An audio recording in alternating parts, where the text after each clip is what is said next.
Ya de aquí en adelante, ya temas previos los dejamos para el final de la clase, porque si no, no vamos a poder cubrir lo que nos toca hoy. ¿Oyeron, muchachos? Ya nos distrajimos bastante, tenemos más de 15 minutos conversando de temas previos.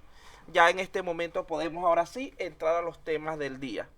En primer lugar, tenemos que hablar del proceso de desarrollo de software. ¿Qué es el desarrollo de software? Ya lo habíamos dicho anteriormente, pero vamos a repetirlo para que todos queden claros con un concepto en común. El desarrollo de software no es más que el proceso que tiene por propósito la producción de aplicaciones informáticas de calidad, capaces de satisfacer los requerimientos del cliente de manera óptima. Vean que aquí dos palabritas que son importantes. En primer lugar se habla de la palabra calidad y en segundo de la palabra óptima. ¿Qué quiere decir con esto? Cuando hablamos de calidad es que hay que cumplir ciertas normas, ciertos estándares predefinidos, especialmente a nivel internacional, para poder alcanzar ese propósito. Cuando hablamos de manera óptima, no es que lo que significa es que no es hacer lo que el cliente quiera como el cliente quiera, sino hacerlo de la mejor manera. El cliente, recuerden que por lo general o siempre va a tener un desconocimiento tal acerca de la construcción y de los elementos de un sistema de información, lo cual sí poseemos nosotros, que nos va a pedir en muchas ocasiones cosas que no van a ser factibles o que no van a ser convenientes para sus propósitos. Entonces es nuestro deber hacer que esa persona entienda cuando algo no se puede incluir en su sistema. Este proceso de desarrollo de software es intensamente intelectual, estando marcado por la creatividad y juicio de las personas involucradas, especialmente el nuestro como desarrolladores.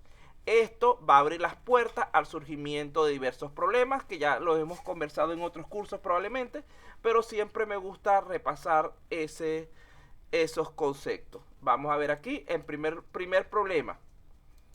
Tenemos aquí la forma en la que Orozco ve al cliente y la forma en la que el cliente ve a Orozco.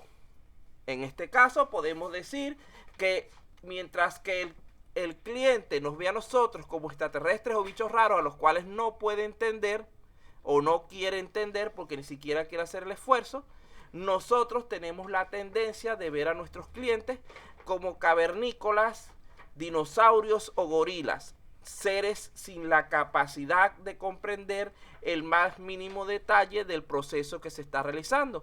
Y esto crea un bloqueo entre ambos elementos del proceso de desarrollo, surgiendo entonces la necesidad de cambiar nuestra forma de ver al cliente en pro de una mejor comunicación, capaz de romper esta primera barrera. ¿Cómo se llama esta barrera?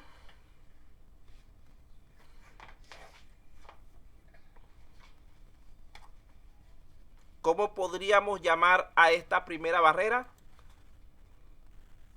Interacción, profesor. No está cerca, pero no sería realmente. Comunicación. Es una barrera de comunicación, pero si le diéramos un nombre, ¿qué nombre le darían ustedes a esta barrera? ¿Ah? ¿De conectividad, ingeniero? ¿De conectividad? In De conectividad. Incompatibilidad. Está bien, me gusta ese nombre para esta barrera. Realmente no tiene un nombre en sí, pero me gusta que los alumnos intenten de darle un nombre. Ya va, tenemos a alguien por ahí, el señor Medina. Tiene su volumen demasiado alto y produce ruido.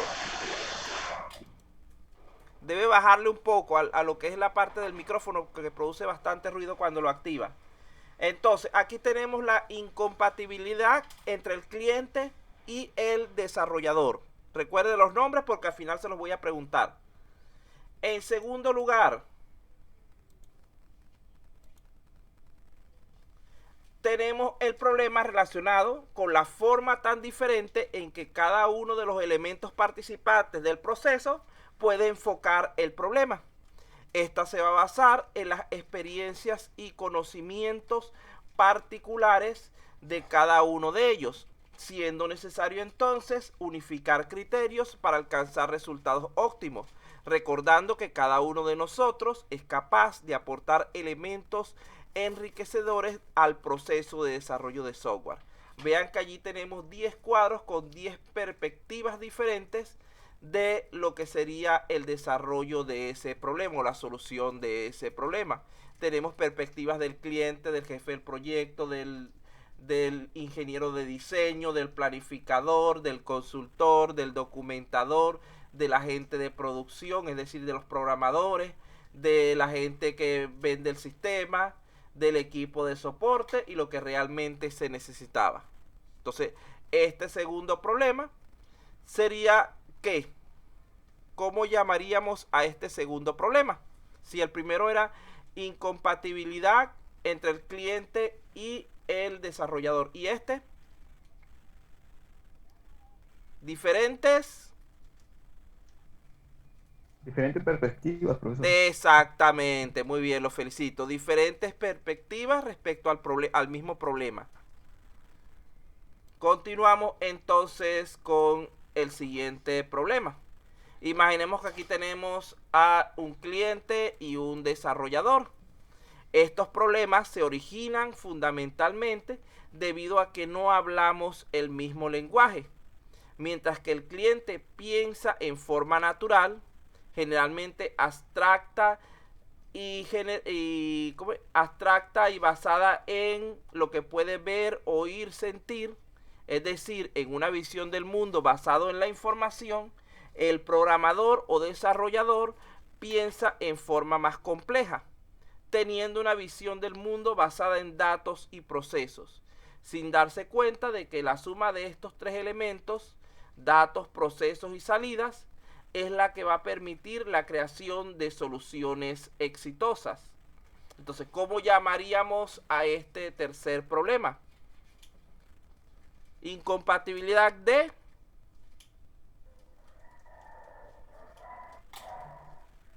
Incompatibilidad de... ¿Cómo llamaremos este problema? Información, profe. Información. De lenguajes. O lenguaje. Términos. Uno habla, digamos que, vamos a decir, a llevarlo al extremo, mientras que el desarrollador habla en binario, el cliente habla en colores. Muy bien, continuamos entonces. De allí que solo la buena comunicación entre ambos actores permitirá obtener resultados óptimos en nuestro proceso de desarrollo de software. Vamos a ver si se acuerdan. ¿Cuáles eran los tres problemas de los que hablamos? Incompatibilidad, diferentes perspectivas e incompatibilidad de lenguajes. Ajá. Incompatibilidad entre el cliente y el desarrollador, incompatibilidad de lenguajes y diferentes perspectivas sobre el problema. Muy bien. Traten de, para ese tipo de respuesta me gusta más que las escriban porque así dan chance de que varios participen. Porque cuando uno solo habla, los demás ya no dicen más nada. Por lo menos cada uno diga una hasta que tengamos las tres. Creo que es una manera de participar más personas. Porque tenemos nada más aquí un montón de gente y pocos están participando. Continuamos entonces. Ya con eso salimos de la primera parte. Una preguntita más que sí, escríbanla preferiblemente. ¿Con qué aspecto están relacionados esos tres problemas de los que estuvimos hablando? Los tres problemas se refieren a un mismo aspecto del proceso. ¿Cómo se podría llamar dicho aspecto? No, en una sola palabra. Actividades. No actividad. Recuerden los tres problemas. Diferentes formas en... incompatibilidad. Esa es una de las que dijimos. Hablamos de incompatibilidad de perspectivas. Del punto de vista de la persona cliente con el desarrollador. Hablamos de diferentes lenguajes que tienen en cada uno de ellos. Y hablamos de la incompatibilidad que tienen entre sí, entre la forma en la que se ven. Esas tres cosas, ¿con qué tienen que ver? ¿Con qué elemento fundamental de todo proceso tienen que ver? ¿Con los requerimientos, profe? No, los requerimientos no serían lo que estamos tratando. Ellos nos llevan a formar los requerimientos, pero ¿de qué depende o cómo podemos solucionar? ¿Qué tenemos que mejorar para quitar esos tres problemas? La comunicación. Mejorar la comunicación. Mismo, la comunicación, felicitaciones. Esos tres elementos tienen que ver con problemas de mala comunicación. La única manera de mejorarlos es mejorar la comunicación entre el cliente y el equipo de desarrollo. Recuerden que eso es algo fundamental. Entonces caemos entonces en las actividades básicas dentro del proceso de desarrollo de software. Tenemos 5 actividades fundamentales cuando estamos realizando desarrollo de software. Ellas son comunicación, vean qué es lo que estábamos hablando primero, planeación, modelado, construcción y despliegue. Inclusive, muchachos, les recomiendo bastante que las respuestas la hagan más bien por el chat, porque así dejan evidencia de que ustedes están participando. Cuando lo hacen por voz es difícil reconocer quién es quién, porque no tengo digamos que el sistema no graba la parte de participantes, sino solamente la parte que se está compartiendo de la pantalla. En cambio, cuando ustedes escriben, él sí me permite guardar por cierto tiempo lo que es la parte del chat, porque es una parte que es interactiva donde ustedes van añadiendo su información. Entonces, por eso les recomiendo que sus participaciones, en lo posible, a menos de que sea muy larga la respuesta o algo que quieran explicar bien, hágalas por el chat, así compartimos todos de una vez sin interrumpir la grabación. No, pero ya esa pregunta pasó. No se hagan los vivos. Bueno, entonces, al desarrollar cualquier proyecto de software, es importante escoger un mapa o modelo que defina el camino a seguir y establecer las actividades a ser ejecutadas para el cumplimiento de los objetivos en el tiempo previsto. La ingeniería de sistemas ofrece diversos modelos de procesos que pueden ser utilizados. ¿Cómo? Los cuales se fundamentan en 5 actividades básicas, que son las que tenemos allí en pantalla.